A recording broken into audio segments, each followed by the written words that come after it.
Olá, amigas e amigos da TV Itaperá. Nós estamos aqui com a estatística. Nós temos no Brasil 2.433 notificações de casos confirmados.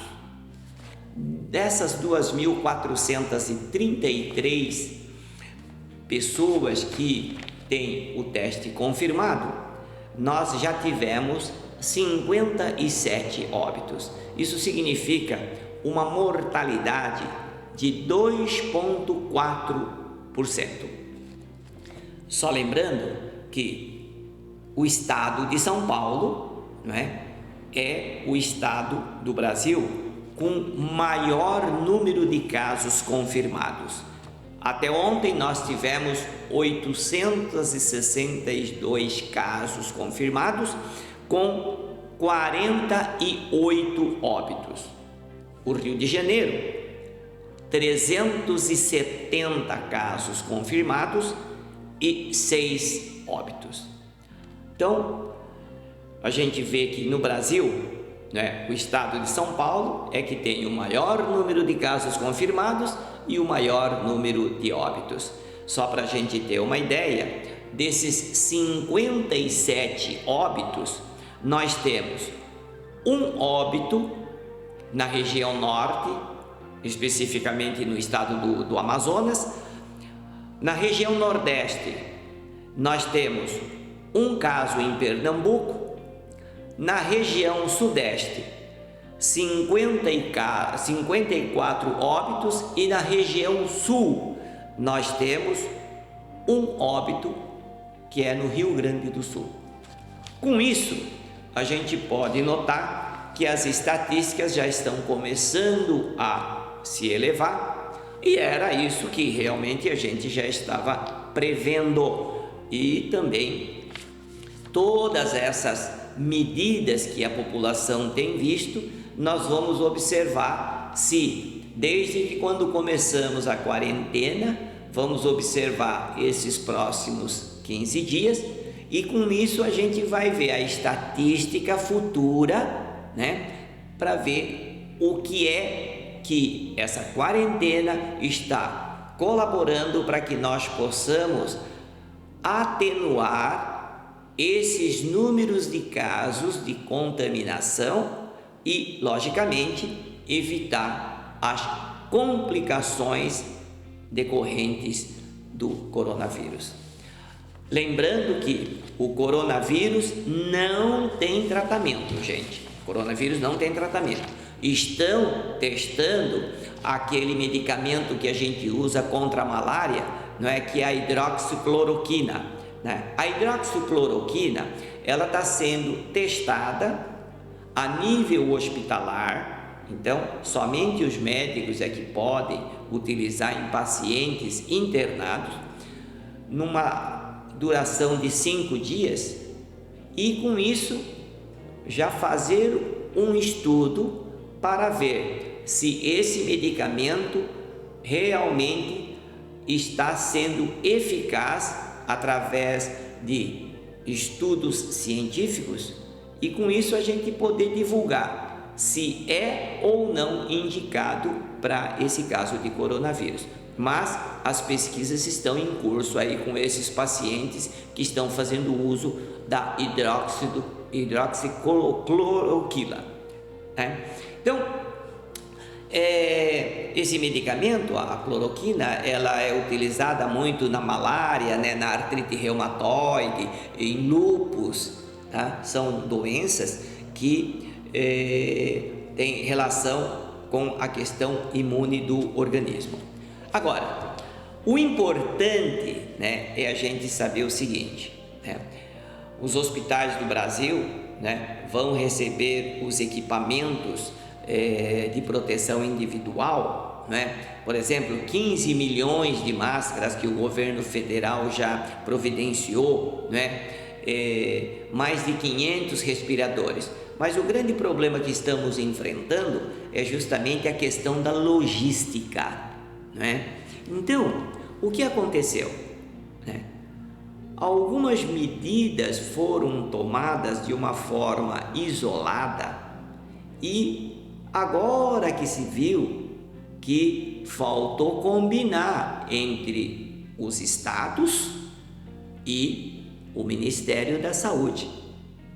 Então, faltou, no jargão muito popular, combinar melhor como é que poderia ser feita essa quarentena. Talvez alguns dirigentes demonstrassem uma ação mais afoita, né? Isso é próprio, né, da pessoa, do ser humano, isso é muito comum nas instituições, né? A gente vê que um quer sair na frente do outro e muitas vezes até querendo ser o pai da criança de determinadas ações, mas enfim, é justamente na crise que nós aprendemos, é justamente na crise que a gente tem que ter essa solidariedade, é na crise que a gente tem que ver a grandeza do entendimento entre as pessoas. O importante de tudo, e eu já falei no programa anterior, é a solidariedade das pessoas, é a adesão das pessoas diante das orientações emanadas pelas autoridades sanitárias. Então é isso que a gente vê. Particularmente eu acho que essa quarentena que nós iniciamos nesta semana, né, se estenda num total de 15 dias, por exemplo, e daí a gente poder ter uma noção mais real do efeito positivo dessa quarentena. E eu acredito que depois desses 15 dias, né, algumas modificações a gente já possa fazer, digamos assim, afrouxar um pouquinho mais essa quarentena para aquelas pessoas, né, que não têm sintomas e que não tenha, digamos assim, gente doente na sua casa.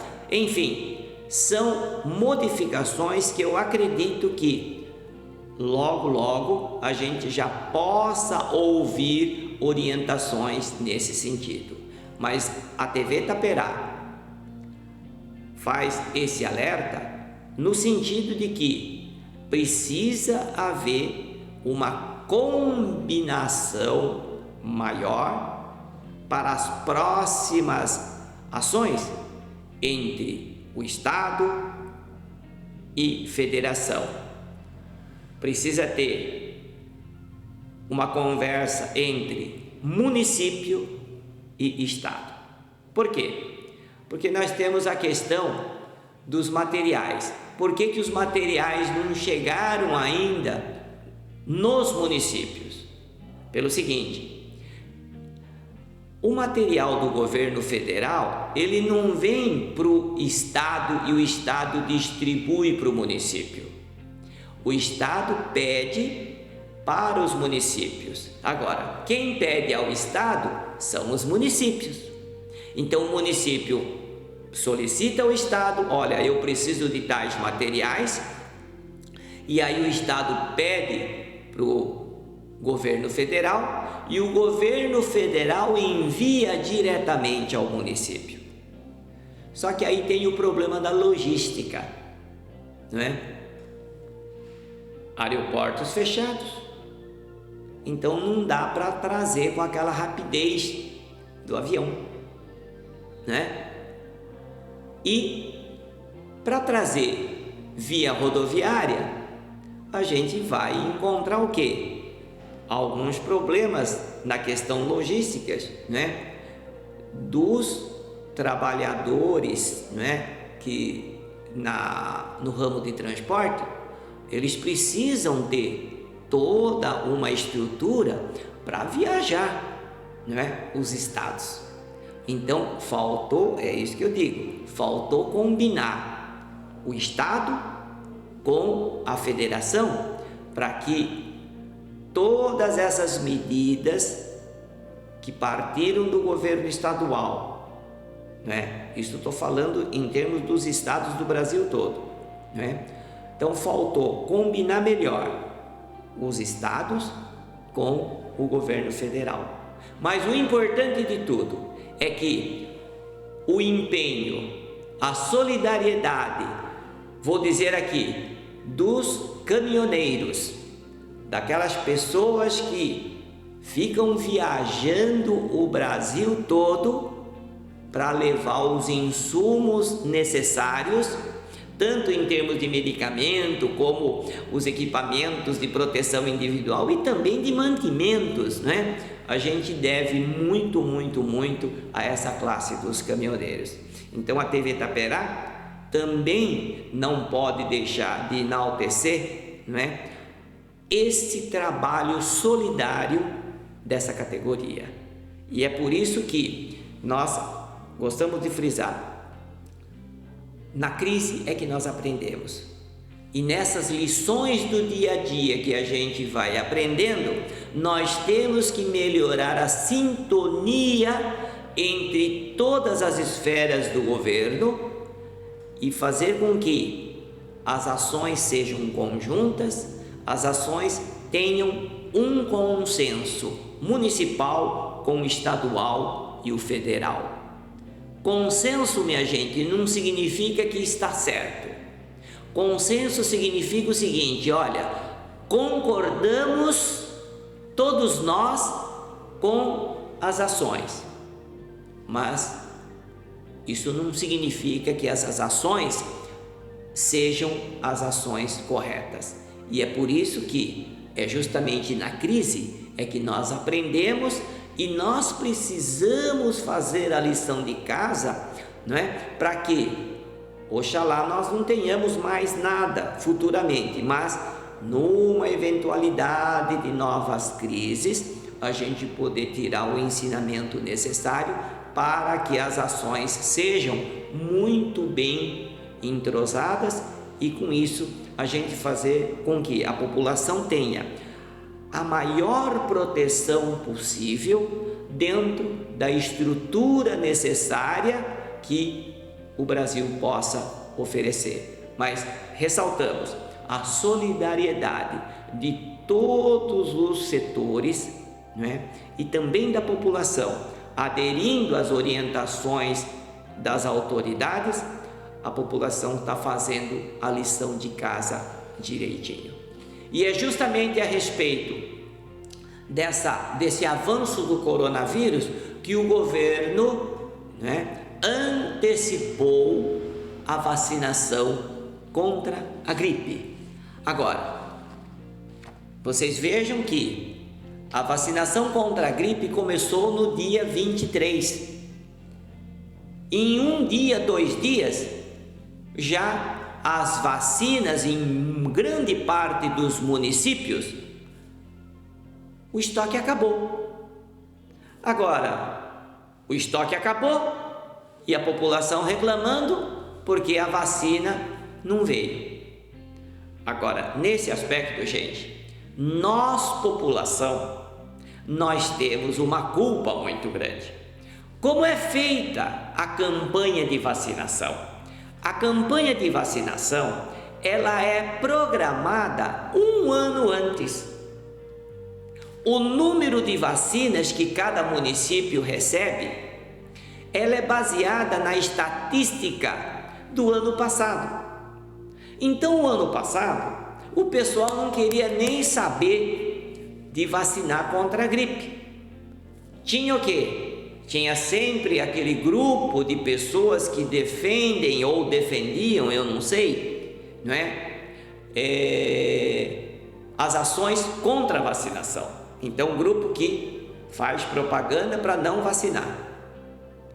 Agora, e também os municípios, tem município aí que não atingiu 60% da cobertura proposta, que era de 90%. Então, com essa estatística, cada município recebe o número de vacinas que foram usadas mais ou menos no ano passado. Ora, se a população do ano passado não levou a sério e não atingiu 90% do que era previsto, não tenha dúvida que o município vai receber menos. Agora, não vai adiantar a gente reclamar, Por quê? O planejamento é feito baseado em estatísticas do ano passado, né? Por que o município vai receber mais vacina do que precisa se o ano passado não utilizou tudo? Então, nesse ponto, minha gente, não vai ter motivo para que nós possamos reclamar que a vacina está faltando nas unidades básicas de saúde. Por quê? A região, o município, o estado não colaboraram para que nós tivéssemos os 90% de percentual de vacinação. Se todos os municípios tivessem atingido o índice de 90%, que era o objetivo do governo federal, com certeza não iria faltar tanta vacina como está faltando. Agora, o que o governo federal está mandando mais vacinas. Tudo bem. Agora, para mandar vacina, vai mandar com o quê? Se está tudo parado. Entendeu? Então, é essa combinação que faltou entre o Estado e o governo federal nas ações de quarentena. Agora, a vacina desse ano, que começou agora, esta semana, nós temos 3 etapas, né? A primeira etapa, que já está em curso, são justamente as vacinas para os profissionais da área da saúde, tá? E também pessoas acima de 60 anos. Por quê? Porque são esses grupos, pessoas acima de 60 anos e trabalhadores da área da saúde, o pessoal de maior risco de pegar a gripe. E aproveito, gente, gripe é uma coisa, coronavírus, que é o Covid-19, é outra coisa, e resfriado é outra coisa, tá bom? O Covid-19 é causado pelo coronavírus. A gripe, ela é causada pelo vírus influenza, chamada vírus influenza. Então, até o nome é diferente. Um é coronavírus e a gripe é vírus influenza. E dentre o vírus influenza, nós temos o vírus influenza A, e aí nós temos os 2 tipinhos, o H1N1, que todo mundo conhece, e o H3N2, e também o vírus influenza B. Então são 3 tipos, né? Quer dizer, o H1N1, nós temos o H3N2, só lembrando que existe também o H5N1, tá? E também o influenza B. Essa vacina que estamos aplicando agora, né? Nós temos 2 tipos do influenza A, né? É o H1N1 e o H3N2, e também o influenza B. Então nós temos 3 tipos de micróbios para combater a gripe. Então, como são 3 componentes, a gente dá o nome de vacina trivalente. Então, essa vacina do posto de saúde é uma vacina trivalente, compostas por vírus atenuados do tipo H1N1, H3N2 e o influenza B. Isso é mais curiosidade. Por quê? Porque nas clínicas de vacinas particulares vocês vão encontrar a vacina não trivalente, a tetravalente.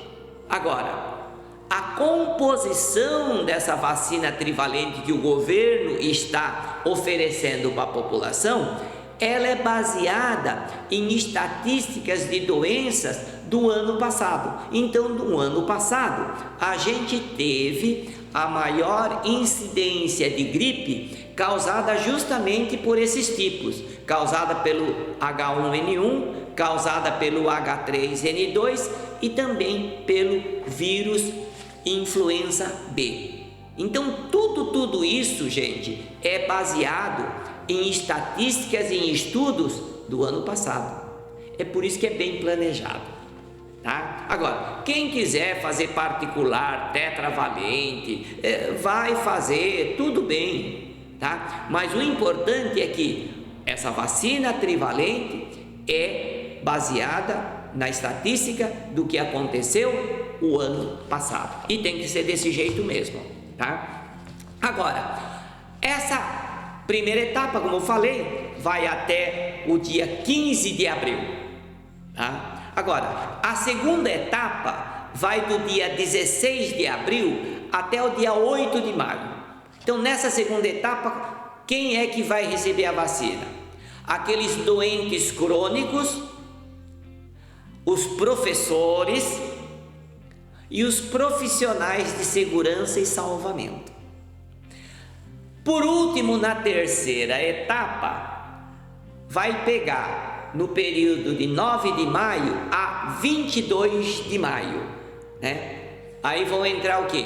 Crianças de 6 meses até completar 5 anos e 11 meses, próximo de 6 anos, 6 anos incompletos, tá? Então, a terceira etapa é de 6 meses até 6 anos, digamos assim, tá? Adultos entre 55 e 59 anos, pegando aquela faixa, né, que já está entrando para a faixa dos idosos, né? Vão ser vacinadas as gestantes, aquelas puérperas, né, que tiveram criança até 45 dias do parto. Os índios serão vacinados, deficientes físicos e funcionários que trabalham, não é, no sistema prisional e também aqueles que habitam aquela população privada de liberdade. E também dentro desse grupo, não é, aqueles adolescentes e jovens entre 12 e 21 anos que estão sob medidas socioeducativas. Então são 3 etapas. Agora, como eu falei, não é? A gripe é diferente de resfriado, a gripe é diferente do coronavírus. Coronavírus, vocês estão cansados de saber os sintomas. Os sintomas do coronavírus é aquela febre alta, não é? Tosse e a dificuldade respiratória, tá? Agora, é causado o Covid-19 é causada pelo vírus coronavírus. Gripe é outra coisa. Gripe, como eu falei, é causada pelo vírus influenza, tá? Então, a gripe pode dar febre, dor muscular, coriza, tosse, dor de garganta.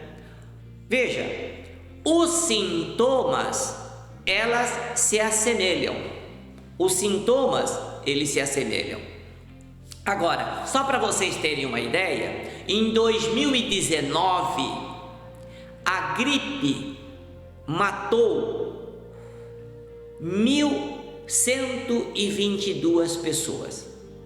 E nós tivemos notificação no Brasil de 5.800 casos.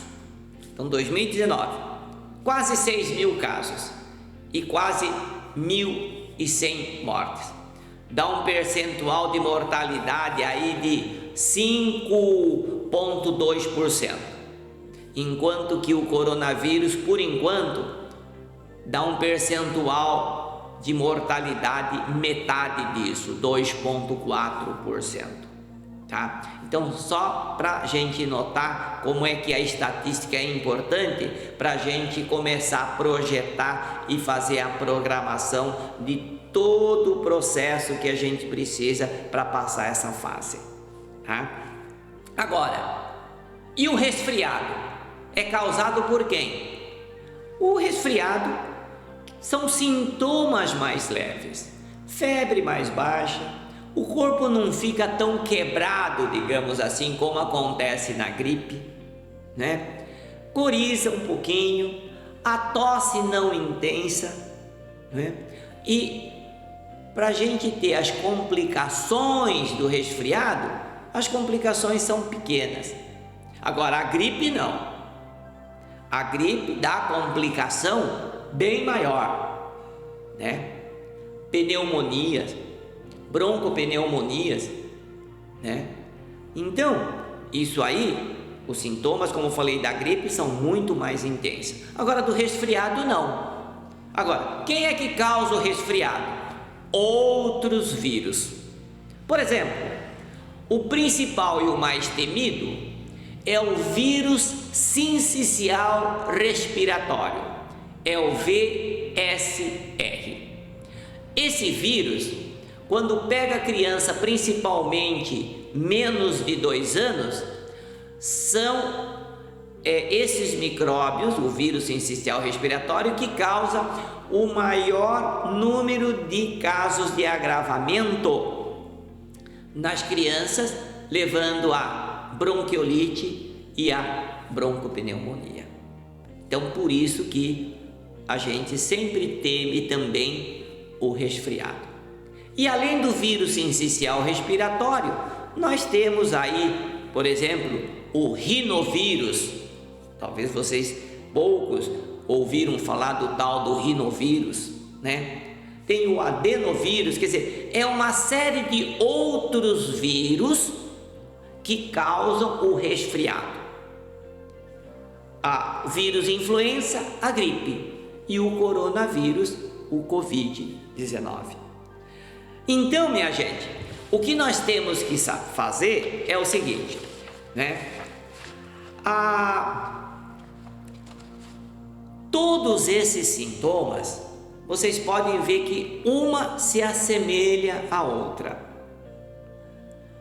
Um leva a complicações mais sérias, como é o caso do coronavírus, como é o caso da gripe, tá? Outros pegam uma idade menor, como é o vírus sincicial respiratório. Outros pegam idades mais avançadas, no caso dos idosos, quer dizer, no caso da gripe e do coronavírus.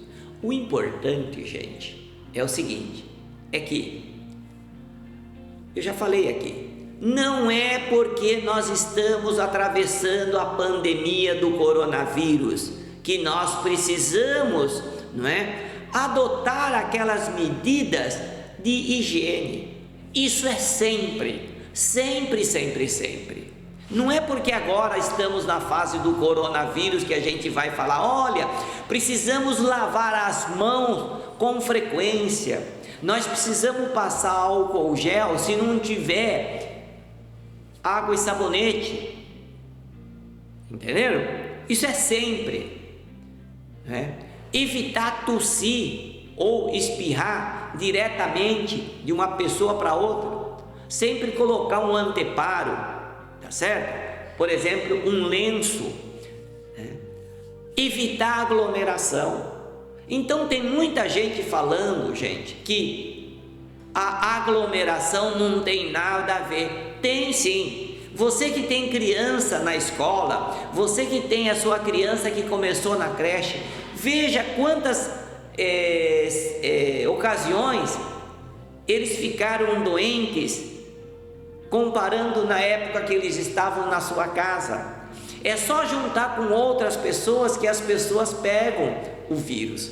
Então a aglomeração sempre será um elemento fundamental para transmitir micróbio. É por isso que creche, escola, reuniões, igreja, não é? Essa aglomeração vai transmitir com maior facilidade, não é? Esses micróbios, se estivessem em casa, se não estivessem frequentando esses locais de aglomeração. Então, eu sou totalmente contra aquelas pessoas que falam que a aglomeração não tem uma influência na disseminação de micróbio. Não é só do coronavírus, é do resfriado e é da gripe também. Enfim, toda doença respiratória. Outra coisa, se você estiver doente, não fica perto de outra pessoa doente. Não é só em relação ao coronavírus, no resfriado também, na gripe. Por exemplo, se a mãe está com resfriado e está amamentando a criança, coloca uma máscara para amamentar a criança. Não é só porque agora tem coronavírus, está todo mundo querendo usar máscara. Se quer usar máscara, usa sempre. Achou que precisa, usa. Agora, nesse período do coronavírus, mais ainda. Agora, não compartilhar, utensílios, objetos domésticos. Quantas e quantas pessoas a gente vê, olha, deixa eu ver se a comida não está quente para a criança, então experimenta na boca e dá para a criança, O copo, o irmão tomou água com aquele copo, então vai o outro irmão, toma, vai o pai, toma, quer dizer, já tem aquela caneca que é só para todo mundo. Não. Então, gente, quanto mais higiene, quanto mais hábitos domésticos para evitar o compartilhamento desses micróbios, logicamente o nosso organismo vai ficar mais protegido, Agora, por exemplo, outra coisa, tocar com a mão, coçar os olhos, colocar o dedo no nariz, na boca, Se a nossa mão estiver contaminada, vai levar micróbio. É por isso que sempre a gente fala, gente, vamos lavar bem o nariz da criançada. Se você está em local de aglomeração, lave sempre o nariz. Quer dizer, isso, gente, vocês têm que levar para sempre. Não é só porque é agora o coronavírus. Eu tenho certeza absoluta que se a população em geral tivessem adotados como hábito, todos esses critérios de cuidados, com certeza a velocidade de contaminação dos micróbios, elas seriam atenuadas. E é por isso que a TV Itaperá sempre trabalha orientando a população como um canal de serviço à sociedade, orientando todos que assistem, no sentido de que o que nós aprendemos e estamos aprendendo, nós possamos sempre levar para frente, para que nós evitemos crises maiores. E o que eu peço a você é que essas orientações, essas informações que nós passamos nesse programa, vocês possam compartilhar, através do nosso YouTube TV Itaperá e também no Facebook Jornal Itaperá. Então, no YouTube TV Itaperá, no Facebook TV Itaperá e também nos siga no Instagram, Para outras informações, através do @Jornal Itaperá. Vocês fazendo isso, divulgando o nosso programa, com certeza a TV Itaperá estará colaborando no sentido de levar à população um pouquinho mais das informações fiéis dentro de todo o contexto científico que é necessário nesse momento, com essa avalanche toda de fake news, de uma série de informações atravessadas que realmente só faz um desserviço para a população. É por isso que a seriedade da TV Itaperá faz com que nós possamos ser esse canal de orientação, de educação à saúde, para que a população fique cada vez mais bem informadas, evitando-se os pânicos desnecessários que a gente vê por aí, e com essas notícias desencontradas. Por hoje é só, e aguardem mais o nosso programa na próxima semana. Muito obrigado e até lá.